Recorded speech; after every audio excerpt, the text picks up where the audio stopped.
YouTube channel near you.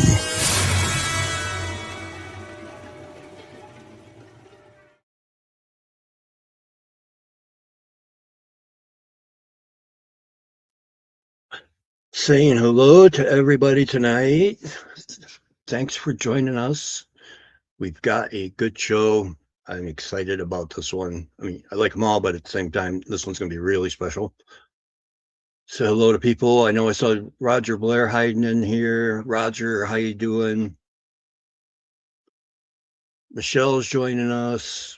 Always grateful to see people pop in, especially on a Friday night when there's lots to be going on.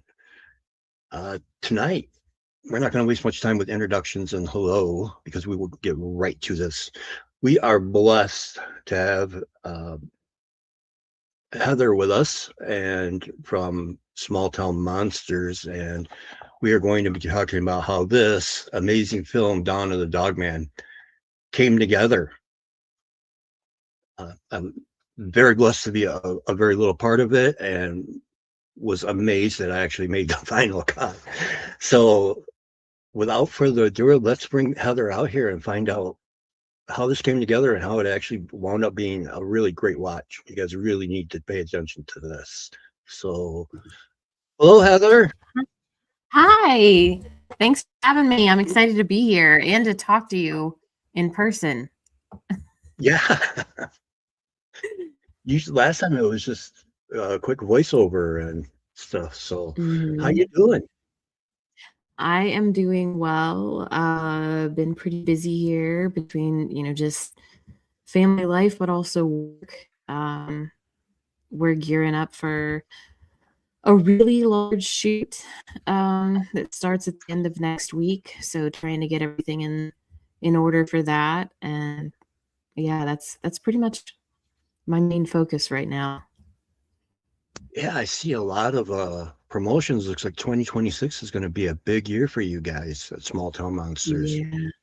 Yep, we're gearing up for the Kickstarter. It launches on February 5th, and so we've been letting out the sneak peeks, some of the rewards that'll be coming, and we announced the main projects that we're covering for 2026 for the Kickstarter anyway, and then a couple books in the works, and yeah, it's a lot, but it's fun. It's exciting.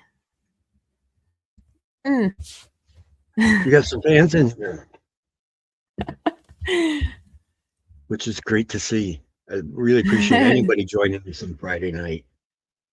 Oh, yeah. So, well, for those who don't, how did Heather get into cryptids, let alone lead into the Small Town Monsters team? Well, the cryptid stuff I've always been interested in, even before I knew the term cryptid. I grew up watching Unsolved Mysteries and got one of my first scares, I guess, watching an episode on Nettie when they were talking about the mummified hand that they supposedly have. I just, as a kid, had nightmares of this hand reaching out and grabbing my door and slamming it shut or something. And so, but I loved it. I loved it. Even though it terrified me, I still enjoyed all of that. In elementary school, there was a classmate of mine, whose family had some Bigfoot activity on their property. So it was just something that's kind of always been there, always been talked about in one way or another. Same thing with the paranormal. My parents were pretty open about that kind of thing. So it was just something that caught my interest at a young age. And then I kept following it along. And even when I went to college, I went into a completely different field. But every time that I got a chance to kind of bring it back, navigate things back to something spooky or, monsters or ghosts or something like that, I made sure that I found a way to do so. So from there, did you have encounters up until this point? Anything spooky that sticks out? Yeah. So the house that I grew up in had odd things happen. From hearing footsteps go down the hall, what I would think was my dad waking up in the middle of the night, because when you're living with your parents, you get to hear and learn their footsteps. And so I knew if it was mom up and walking versus dad up and walking in the middle of the night, and I would hear what it sounded like my dad get up in the middle of the night and walk down the hallway to the kitchen, and I'd wait to hear him come back. Eventually, a few minutes go by and I'm thinking there's something wrong. So I get up to check and everybody's asleep. So there were footsteps. There were moments of things getting moved around and misplaced. Like really very innocuous things. It was, like the oven mitt or whatever would would be gone for a while and then it would just show up right in the middle of the stove. It was really, I don't know. It was odd, but the creepy it wasn't even creepy. It's unfair to actually call it creepy. The paranormal thing that really hit me when I was younger was whenever I was a teenager at the time, young teen, probably middle school ish. My parents were not home. They had gone shopping or something, and I was at home with the dogs and the cats. And I was sitting in the living room watching TV. All the animals are out in the living room. And all of a sudden, they all stop what they're doing and they're staring behind me. And I'm like, that's odd. So I turn around and look, and I see someone in the entryway behind me that leads to the dining room. And the feeling that I had was, oh, it's dad. Because it just felt like family in a way. It felt protective. It just felt like my dad. So I thought, oh, it's just dad. And I turned back around, and then it registered in my brain that didn't look anything like my dad, the man that I saw in the entryway. Turned around, and it's gone by that point. The animals have resumed their normal behaviors. But that was the one that I saw something pretty clearly. And I don't know, just growing up with stuff like that. No cryptid stuff until I got into this world with small town monsters. Or at least not that I'm aware of. We've done some research and interviews around the location where I grew up. We've taken Cliff Barrickman back in the woods there, and we caught a howl, something like a howl in the distance. But hearing that howl that went off, Cliff said, "Did you get that on camera?" And we said, "Yes." And he's like, "Good." When playing that back, I heard that sound whenever I was younger. But it sounds like an ambulance. Just the one long call of an ambulance. It's not repetitive or anything, just one long howl. And in my head when I was younger, oh, it's an ambulance, even though it never clicked that the alarm never kept going. It was just one time. But I don't know. It's something that didn't cross my mind until I was older and got, like I said, started looking into this. But yeah. So how did this come about? I mean, because this is a pretty crazy. I mean, I say crazy isn't cool. Don't get me wrong. Yeah. But Very bad to all of a sudden you're stepping into this new world, the small town monsters. Yeah. No, it can be crazy. Like literally, it can be wild. Well, I grew up in a little town called Carrollton, and the next town over is Minerva. That's where I am now. So I didn't go very far.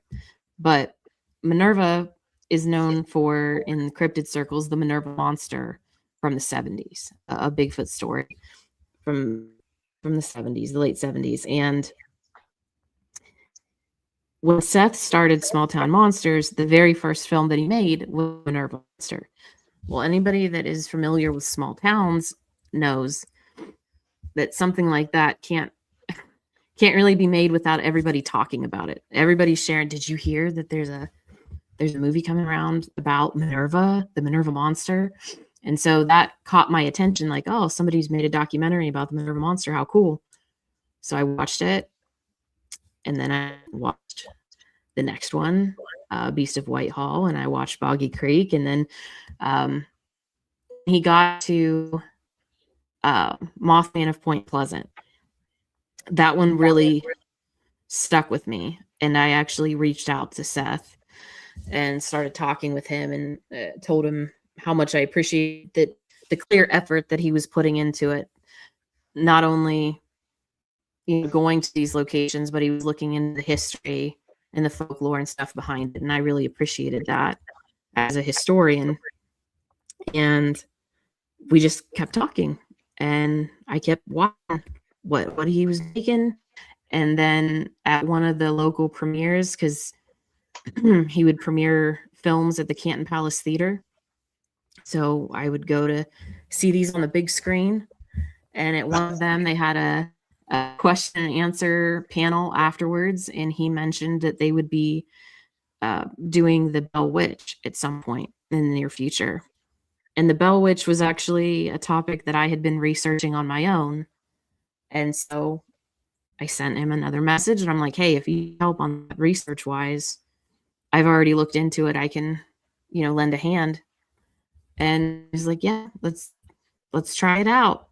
And actually he brought me on for Momo, which was a couple prior to Bell Witch, but it just started off with, I would call it light research assistance in the beginning, to so much more now. Producer, I got to direct the Monroe Monster in the summer with Courtney, and I don't know, I've held a camera for the first time this last year. Like, there's just been so many things that have just exponentially grown for me since the first.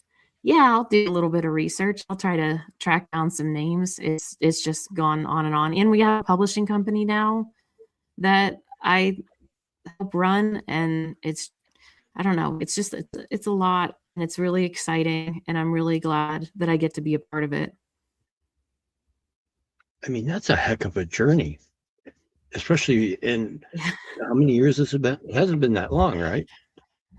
No. The company set, like, the first movie came out in 2015, but I didn't come into helping with anything until 2019, I think. So I guess at this point it's been 6 years ish, not quite 7. So yeah, it's been a lot in a short amount of time.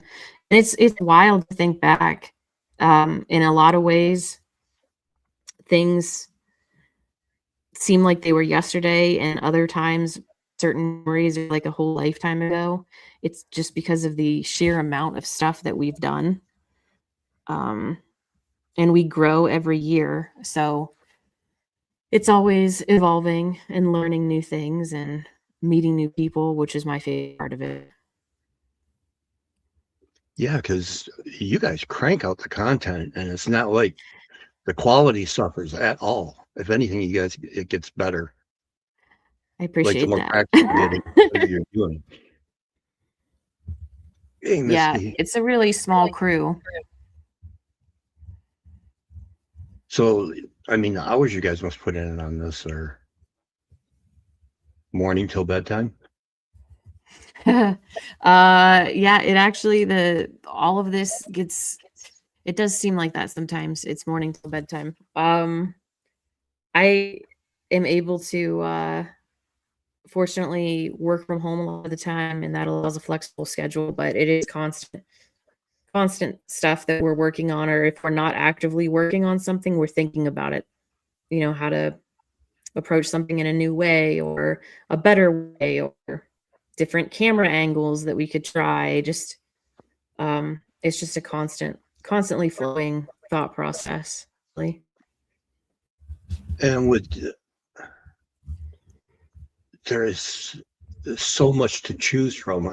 How do you guys figure which one is okay? We'll do it about this one, but we're not going to do that one.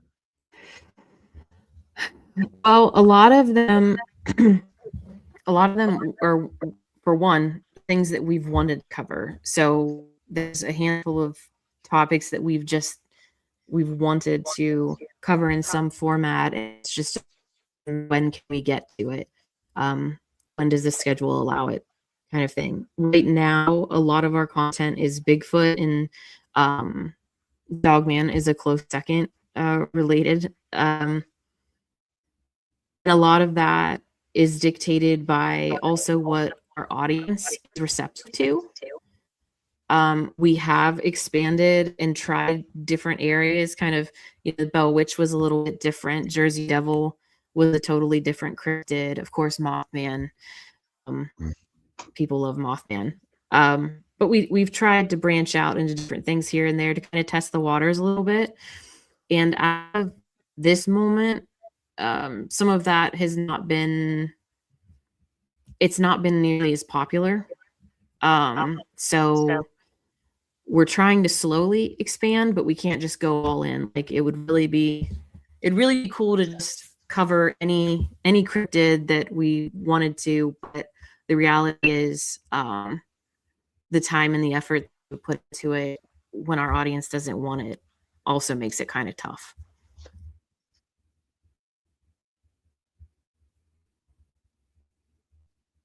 What's your channel? Why don't you get a couple questions in here? Yeah, Small Town Monsters. Just go to the Small Town Monsters YouTube channel.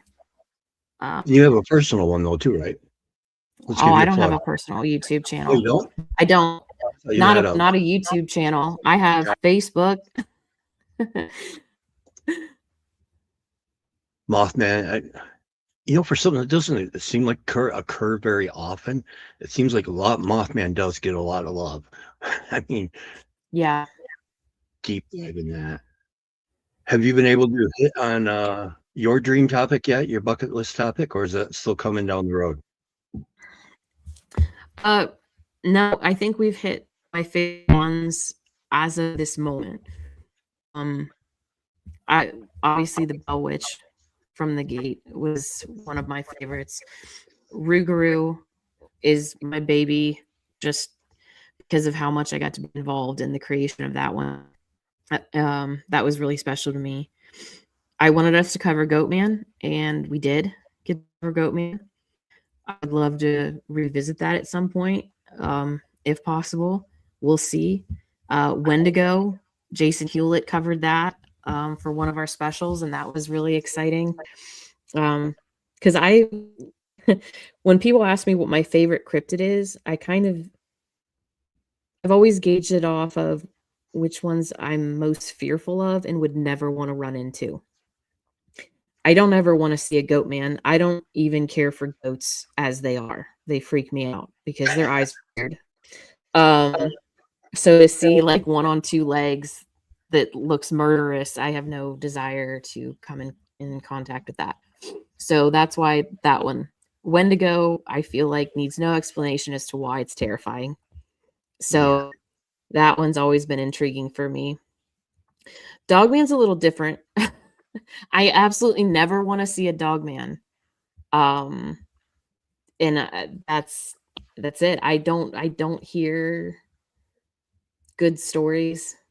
Not very often. I guess I've heard maybe one that was when we were doing Rougarou, where when the Rougarou appeared, it still used fear though, but it wasn't the witness didn't describe it as like an evil type feeling, where that's something that you hear more often than not when you talk to witnesses who've encountered Dogman. It's pure evil feeling, and I have no desire to be around that. No, I'm with you on that one. I'll say downright outright that I've been blessed personally for me not to have seen a Dogman. I mean, we've talked about, and what we'll get to right now, right here, people, check it out. I just haven't heard of them come to a good conclusion. You know, there's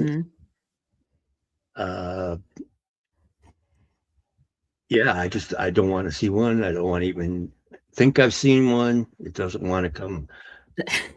But Correct. It's never good. Yeah. Yep, who do we have up there? Oh, Martin Grove's Dogman Werewolves is definitely scary and evil. Yeah, Martin would know. yeah. So bringing us to Dawn of the Dogman, how did this idea come about? For Dawn of the Dogman, we wanted to, I mean, we've touched upon Dogman in different venues, from Beast of the Road, of course, and Linda Godfrey was heavily involved in that. Then we got to talk about Dogman in different areas like Texas with Aaron Deese's work, and then Land Between the Lakes as well. But one thing that kept coming up every time we would talk about Dogman is you would continue to hear, when are you going to Michigan? Dogman is in Michigan. He started in Michigan. Like, this is something that we've heard for a while. And so we're like, you know what? Let's go see where this started. So that was kind of the impetus for that. Was people kept asking for us to go to Michigan, and it made total sense. We hadn't really looked into it. And what was really special was that when we started looking into different witnesses, the stories and everything, we actually went back through the footage that they had shot during Beast of Bray Road, which was before I was involved with the company. But I went back and watched Linda Godfrey's interview. And in it, she spoke about an encounter that she had in Michigan. And that was not in Beast of Bray Road because it wasn't relevant to the story that was being told in Beast of Bray Road. But we had it, and it hadn't been used yet. And it was so exciting to have that piece of her story that we were able to put into Dawn of the Dogman, and have that, you know, her memory continue to go. Because even today, there is no one else that you think of first when you talk about Dogman researchers before you think of Linda Godfrey. That's the way it is. I don't know if that changes anytime in the near future. And so it was really cool to have that. And then to just start looking into the lore in general of Michigan, and seeing there were different stories that have evolved over time. Of course, there's the famous The Legend song that came out. And then to hear from Steve Cook, the one who created the song, that was really, really neat too. So I don't know. It was us kind of going where people had asked us to go, and it absolutely fit into something that we also wanted to investigate on our own. It's funny because of the fact that, you know, I've grown up here, and Bigfoot's been part of my life since I was little. But Dogman really came about hearing that song, The Legend. And I live in the same town Steve Cook put that song out. So when he talks about the Morning Man, I was the Morning Man's personal trainer for like 2 years. So I knew who he was talking about. But when that legend came out, I mean, I remember the scare it put through people up here. And it was so cool to be able, because even around town, there were different versions of why that song came out. You know how it is around small towns, where if somebody doesn't know the whole truth, they'll add their own truth to it, and then that's the truth that they'll spread, where it's not the complete truth. Yeah. So it was a Halloween prank. It was a secret way to get out information in a coded way, and you know, some of it was pretty hysterical. So when you got Steve on it, was really fun. And to get the whole version, and the fact that they didn't you guys didn't chop up his interview the way another show did. You actually showed where those proceeds went instead of making it look like Oh you're yeah. grab her Steve. Mm-hmm. So there were some things I was surprised, and I don't know why, but I if it was mentioned in passing, I missed it. The Gable film, Mm-hmm. if you remember that whole deal. Yeah. So that was referenced in the movie. Linda Godfrey references it, I think, without saying the Gable film. I don't think she said the actual title, if I remember I was correctly, wondering everything that she if said. that was where it came out to be a hoax. Yeah, she yeah, I'm absolutely pretty certain that it's in her interview in Dawn of the Dogman where she references that film. That was something, the Gable film came across my radar while doing research for this, and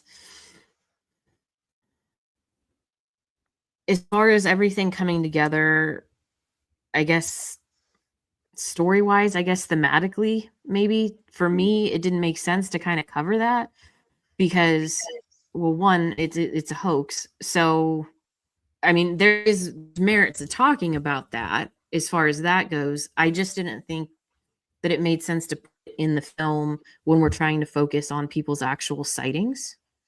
Gotcha. And kind of the evolution of the story over time and the influence of the legend. So I just didn't.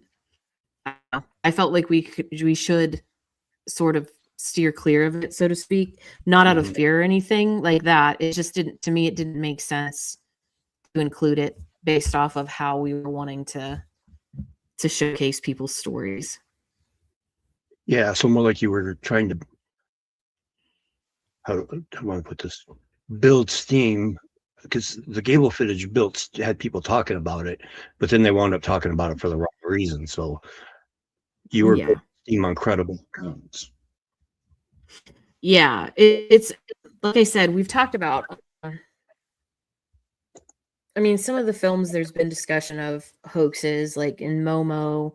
Um, there was a witness who admitted that she had made tracks, that she was a kid and she made some tracks in the garden, and then her parents saw it, and it kind of got carried away. And as a kid, she just decided to not say a word to like give herself away. And then it has since become one of those repeated sections of the Momo story. Like, well, they found a footprint, but she now says, "Well, I made that footprint." So we've included stories of that before, but I don't know. For this, it really, I think we needed to focus on the stories of the people who've actually seen it, and experienced it, and just focus on that. Yeah, because watching, it's very rare I don't pause to get up to get a pop or something. But I didn't have pause once. Once it got into the encounters, it was like, holy crap. I'd never heard this guy. I never heard this guy. And the ones with multiple encounters were Yeah. just so. Can I, how many people did you wind up interviewing? Do you remember? It's such, Well, because I knew we were going to talk about this, I brought up the itinerary from the trip. So oh, here we go. actually, there were 1, 2, 3, 4. So there were 10 interviews total. While the crew was in Michigan, they interviewed 10 people. Not all of them were put into the film, again, for the flow of the flow of everything. Hopefully the we'll be able to find a way to use their interviews for some other project down the road. But as whenever these stories start to come together, sometimes there's a certain flow that just comes out in the edit that you can't necessarily anticipate until that point. So there were a couple that aren't in the film that were interviewed, but a lot were. Oh, I'll tell you right now, if you put out a director's cut, I'm all over it. So those interviews go I'll in let there. Seth know. Tell Seth I'm all over a director's cut. So Okay. was Steve easy to get a hold of? Was he pretty? Yeah. I've Well, tried to. okay.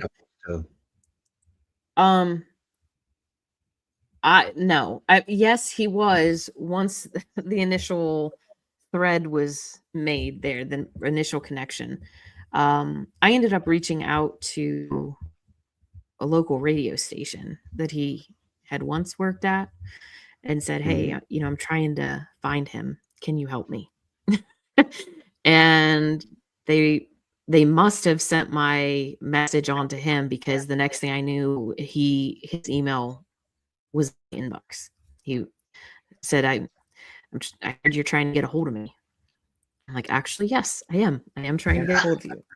Would you be up for talking with us?" And he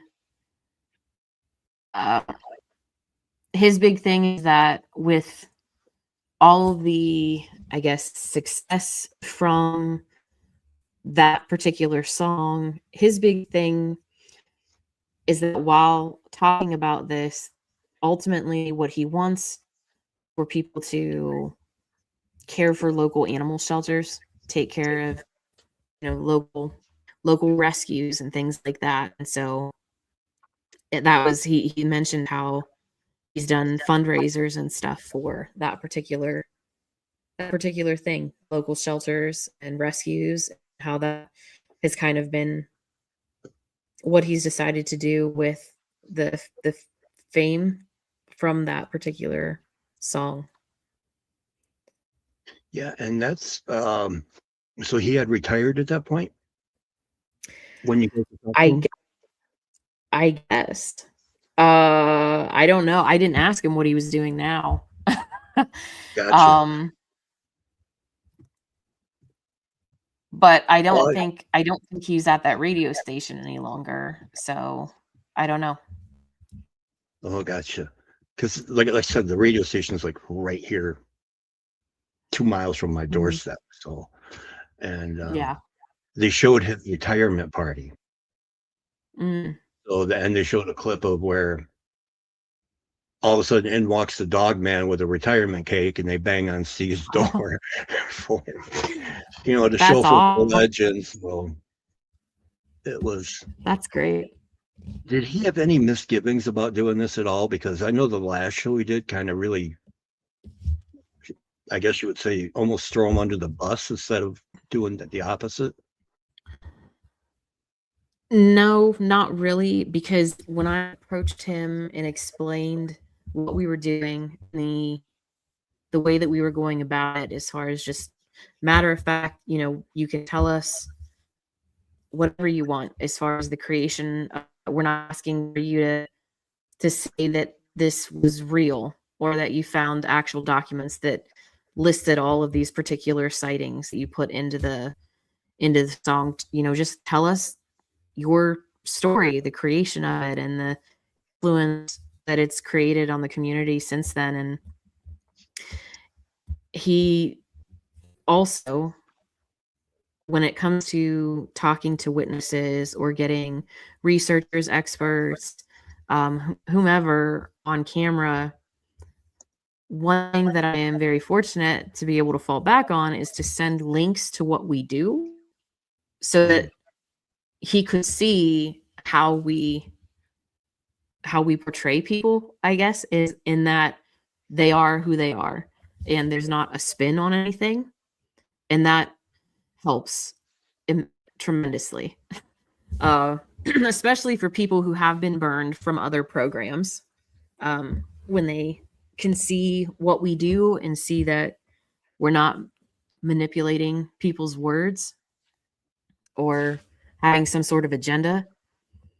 It helps tremendously. So yeah, he didn't really hesitate to be involved after all of that was laid out there. He wasn't hesitant to begin with. I try to lead with that for a lot of people, so that we don't have to. Because I also know, especially when it comes to witnesses, it's very sensitive to share your encounter, to share your story, and have it be a public thing with your face attached to it, not just a podcast and it's your voice, or you writing it in a book or anything to have face out there. It's you, unmistakably you, telling this story. That's extremely vulnerable. And I understand that. And so I try to lead with, here's who we are, here's what we do, here's what we've done. Make your decision based off of that. And if you don't want to be involved, I understand. But I sure hope you do.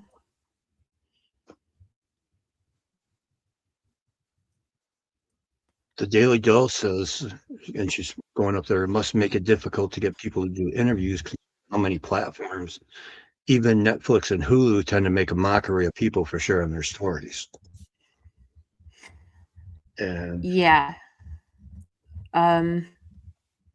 there's definitely that the concern of mockery.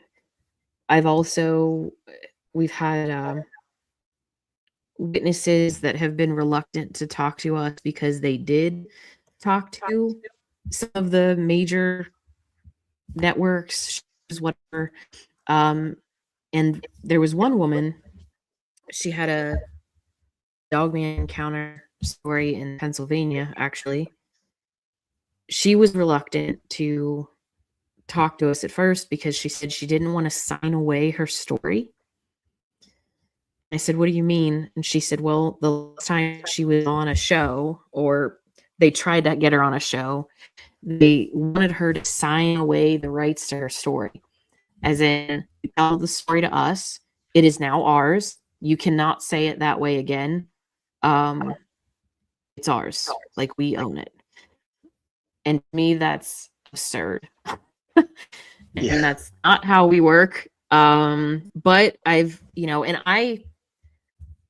only ever worked for small town monsters. So I'm only hearing these stories from people who've been there in it, not from my personal experiences.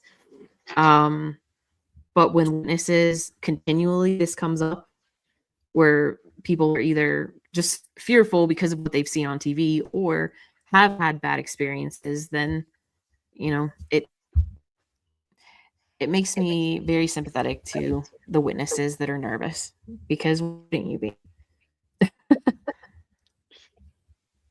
yeah, I've heard some horror stories as well when people, I have a friend who did an interview and it was like a 2-hour interview that he did and everything went fine. But then after they ended the interview, that person had a subscription service. So everything was behind a paywall.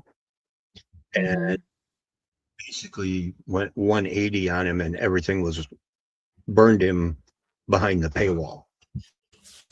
Oh, so that's disgusting. Yeah, I mean, he either believed him and then lied to the entire community, or the other way around. It was, and since then it's taken him off the circuit, which sucks because he's got some cool stories. But the whole good. While you guys were doing Dawn of the Dogman, the Joe Barger one, is that the one that sticks out most, or is there something else that? Well, your family story sticks out the most in my mind because I can't imagine a dog being thrown through a window with a chain wrapped around its neck. Like, it just sounds terrifying. And then for the family to be up on the roof waiting to take care of it. It reminds me a little bit of the Hopkinsville story where the family is at attention and trying to defend the house. But no, that story, I really like that one stuck out for me.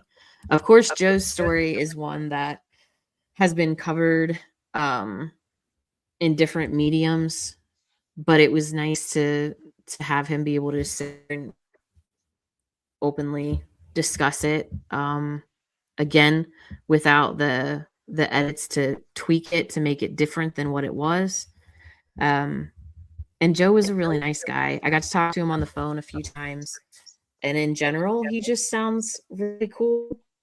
So, maybe someday I'll get to meet him in person. But he seemed pretty awesome. And Jay's talking about being with his daughter, and he's in a town. And there's one that they see in town is so perplexing to me. But it happens.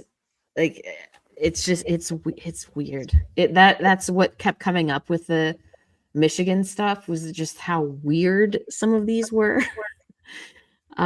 Terrifying for sure. But yeah, I think every story has a little unique point that sticks out for me. So Yeah, I mean, that my family story, like I said, when I was little and they told us that, first thing I think, oh, that's a boogeyman story. You don't scare me. yeah. Yeah. Then when I'm talking Bigfoot and all these experiences, and then it's like, hey, wait a minute, was that true? Yeah. What? Yeah. Yeah. Holy crap. And then that was when I decided I had been very blessed at that point that I hadn't run into one up here. Mm-hmm. Because circling back to Steve Cook, as a person who lived here at the time, that song blew this community up. I'm telling you, all in northern Michigan talking about that song. My uncle who lives in Japan, who was one of them that was up on the roof, had a copy of it mailed to him over there in Japan, so he could play it for all the people over there that couldn't hear it, and that's so cool. It was awesome and we got to. I won't hit it too hard, but the guy that did that hoax film, did you ever hear why he did that? I feel like I may have. I feel like didn't he do an interview fairly recently with someone? Yeah, he did one with Kenny and I. Okay. That's right. That's where I saw it was Kenny. I did not listen to that one yet. Uh-huh. And that would have been when there was a discussion, I feel, as to why that happened.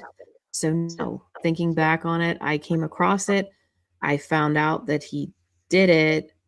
I don't remember diving into why, though.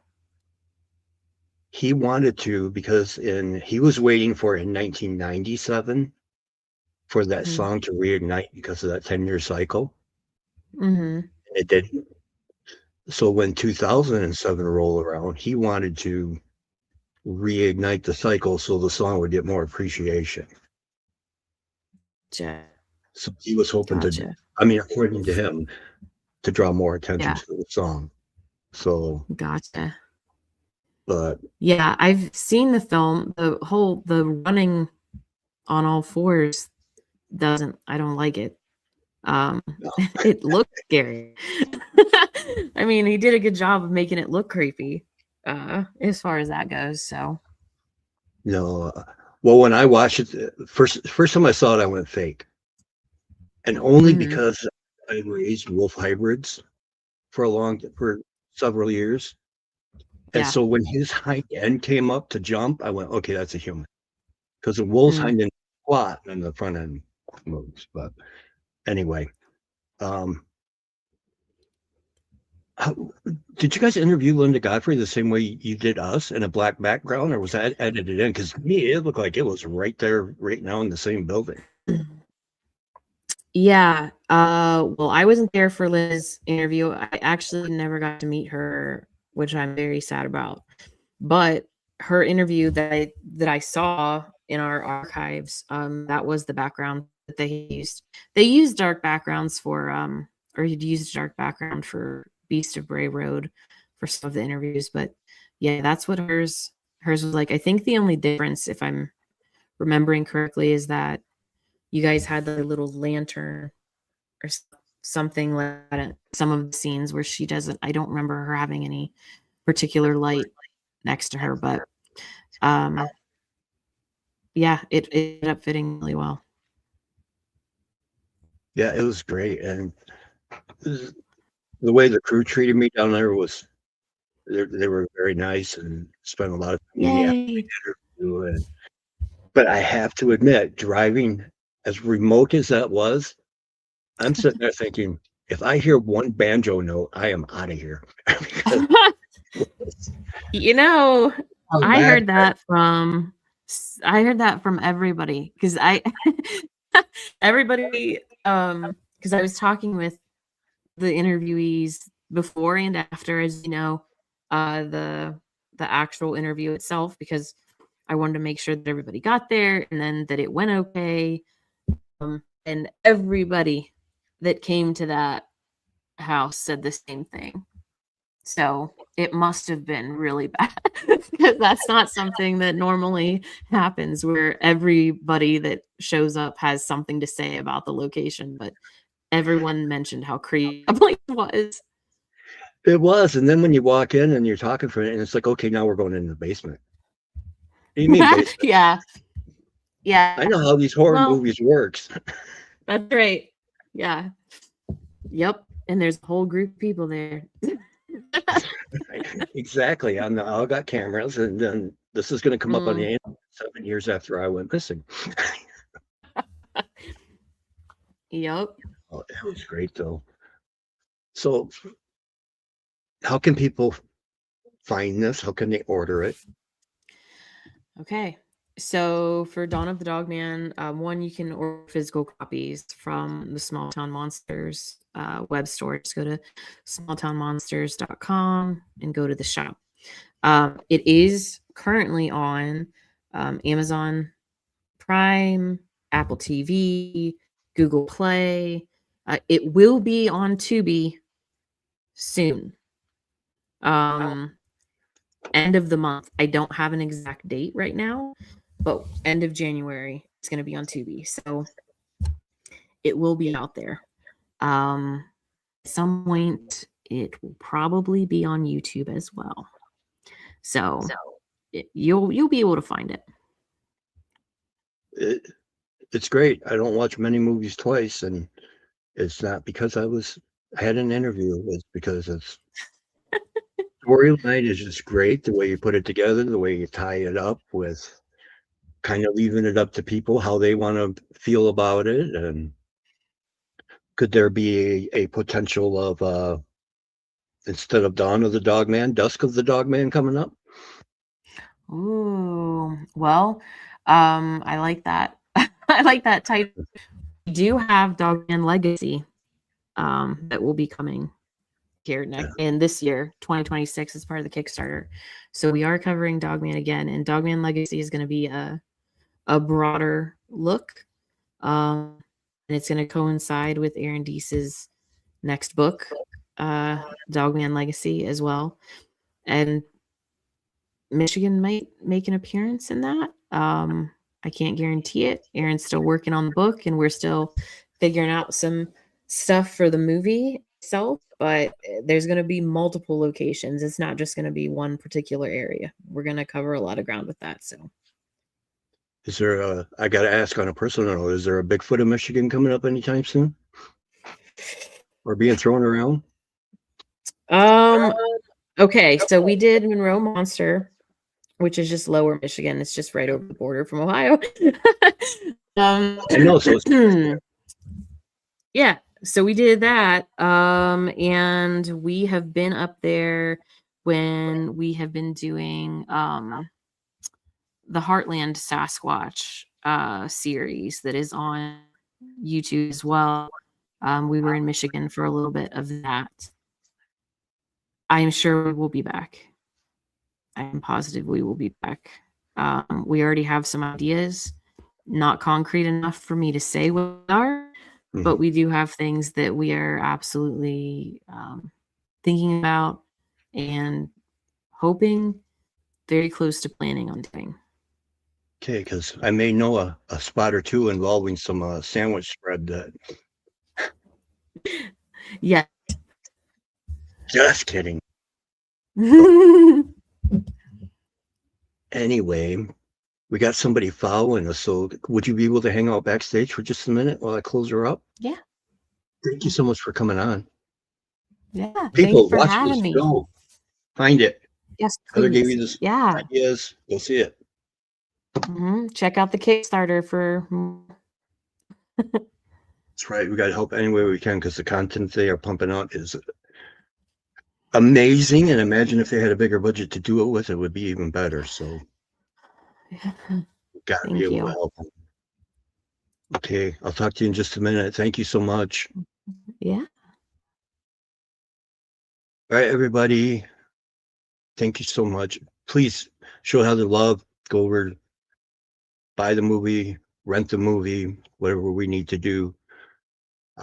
Hit the like button. Go to Small Town Monsters. Like, subscribe. All the good stuff every YouTube channel to do. This is a channel that really deserves it. So give them some love. And with that, as they say on the channel, from coast to coast and around the world, everybody have a good night, and we will see you next week.